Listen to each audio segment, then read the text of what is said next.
Guys, welcome back to my channel. আমি এগুলো intro দেওয়ার পর না আমি ভাবি কি বলবো না, মানে একটা জবরদস্ত ইন্ট্রো দিলে না, মানে কি করে একটা জবরদস্ত ইন্ট্রো দেওয়া যায় আমাকে কেউ একটু বলবেন?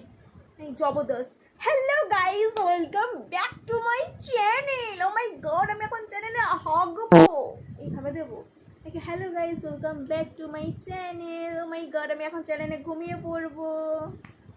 Hello guys, welcome back to my channel. এখন আমার কষা পায়খানা হচ্ছে, তার জন্য আমি এইভাবে কথা বলছি। মানে কীভাবে ইন্ট্রোটা দেবো? এক একজন দেয় না, hello guys, welcome back to my channel, আমি এখন মুদ্রা করবো। ওহ মাই গড, আমি কীভাবে ইন্ট্রো দেবো? Hello guys, welcome back to my channel, আমি যেমনভাবে দিই মূলত তেমনই দিই। Hello guys, welcome back to my channel. আমার খুব তাড়াতাড়ি কষা পায়খানা হয়ে গেছে, তার জন্য আমি ভিডিওটা করতে চলে এসেছি। দুর্বার। अरे कहना क्या चाहते हो?